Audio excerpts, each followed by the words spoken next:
اور مثال کے طور پر میں عرض کروں گا کہ آج بھی ہمارے یہاں کشمیر کے اندر ایسے بہت سارے خطیب لوگ موجود ہیں، یہ نہیں کہ کسی ایک جماعت کے ہیں، ہر جماعت کے اندر ایسے غیر شعور خطب موجود ہیں۔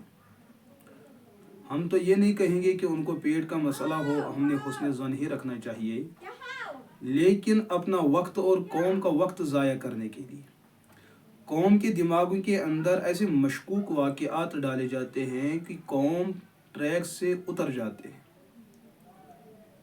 ایک واقعہ جو ہمارے خطبہ اور مقررین عموماً قوم کے سامنے ان کو بھڑکانے کے لیے، ان کو جذباتی کرنے کے لیے بیان کرتے ہیں، وہ ہے حضرت راس التابعین حضرت حسن بصری رحمہ اللہ، اور اس ایک امت کی بڑی عظیم ماں حضرت رابعہ بصری علیہ الرضوان یا علیہ الرحمہ۔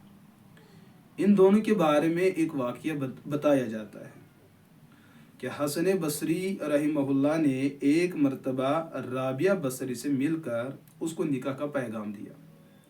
حالانکہ یہ بات تو فقہ کی کتابوں میں پہلے لکھی گئی ہے کہ براہ راست عام لوگوں کے لیے کسی عورت کو نکاح کا پیغام دینا مکروہ ہے، ناجائز عمل ہے۔ نکاح ہو جائے اس کے بعد وہ الگ معاملہ ہے، لیکن یہ طریقہ اختیار کرنا بالکل ناجائز ہے۔ اور اہل اللہ تو معمولی ان غلطیوں سے بھی بچا کرتے ہیں جو لوگوں کی نظر میں گناہ ہوتے ہی نہیں۔ پہلی بات تو یہی بات غلط ہے کہ حسن بصری علیہ الرحمہ نے راستہ چل کر رابعہ بصری کو نکاح کا پیغام دیا ہو، کیونکہ جو بات جھوٹ ہوتی ہے وہ اول سے آخر تک جھوٹ ہوتی ہے، لیکن اس کے جھوٹ اور اس کی خیانت کو پرکھنے کے لیے صاحب بصیرت ہونا ضروری ہے۔ اور جھوٹے واقعات بیان کرنے والے وہ تو پہلے سے بصیرت سے محروم ہوتے ہیں، اب جو قوم میں جو اہل بصیرت ہوتے ہیں، اہل رائے ہوتے ہیں، ان کو بھی اپنے ساتھ لے جانے کے لیے وہ ان کے سامنے اس قسم کے جھوٹے واقعات بیان کرتے ہیں کہ حسن بصری رحمہ اللہ نے رابعہ بصری کو نکاح کا پیغام دیا۔ تو بقول ان خطبہ کے کہ رابعہ بصری نے کہا، میں تو آپ کے ساتھ نکاح کروں گی، پہلے مجھے آپ نے 4 سوالات کے جوابات دینے۔ حسن بصری علیہ الرحمہ نے فرمایا، آپ سوال کیجئے۔ پہلا سوال جو رابعہ نے کہا وہ یہ کہ میں پل صراط سے گزر جاؤں گی یا نہیں، کیا میں پل صراط سے گزر سکتی ہوں، یعنی پل صراط کو میں پار کر سکتی ہوں؟ پہلا سوال یہ۔ دوسرا سوال یہ کہ کل قیامت کے دن نامہ اعمال مجھے دائیں ہاتھ میں پکڑایا جائے گا، بائیں ہاتھ سے پکڑا جائے گا؟ اور تیسرا سوال، کل قیامت کے دن میرا چہرہ سفید ہوگا یا میرا چہرہ العیاذ باللہ سیاہ ہوگا؟ چوتھا سوال کہ میں اہل جنت میں سے ہو سکتی ہوں یا اہل جہنم میں ہوں گی؟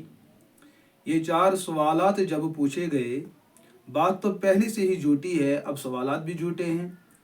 تو حسن بصری رحمہ اللہ اتنا بڑا تابعی ہونے کے باوجود، عالم ہونے کے باوجود، انہوں نے کہا کہ مجھے ان سوالات کے جوابات نہیں ہیں۔ رابعہ نے فرمایا، جب آپ کے پاس ان سوالات کے جوابات نہیں ہیں، پھر مجھے دین کا کام کرنے دو، مجھے جنت کمانے دو، مجھے آپ سے نکاح نہیں کرنی۔ تو لوگوں کے سامنے جب یہ واقعہ سنایا جاتا ہے، اس میں مرچ ڈال کر، مسالہ ڈال کر، رنگ اور بنگ ڈال کر جو قوم کو جذباتی بنایا جاتا ہے، واہ بھائی واہ، سبحان اللہ سبحان اللہ۔ لیکن اگر اس کے پس منظر میں ہم جائے، حضرت حسن بصری علیہ الرحمہ کی ولادت کس سن میں ہوتی ہے اور اما رابعہ بصری علیہ الرحمہ ان کی ولادت کب ہوتی ہے، ان دونوں کی وفات کب ہوتی ہے؟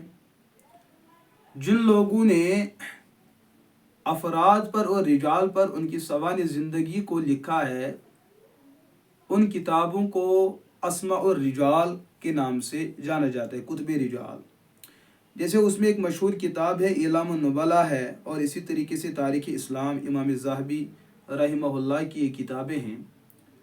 حضرت حسن بصری کے بارے میں موجود ہے کہ ان کی ولادت 21 ہجری میں ہوتی ہے، 21 ہجری میں، اور ان کی وفات ہوتی ہے 110 ہجری میں۔ اور رابعہ کے بارے میں بتایا جاتا ہے کہ اس کا انتقال ہوتا ہے 180 ہجری میں، اور یہ بات بھی لکھی ہے کہ اس کی عمر جو ہے وہ 80 سال تھی۔ اس کا مطلب 100 ہجری 110 ہجری کے اندر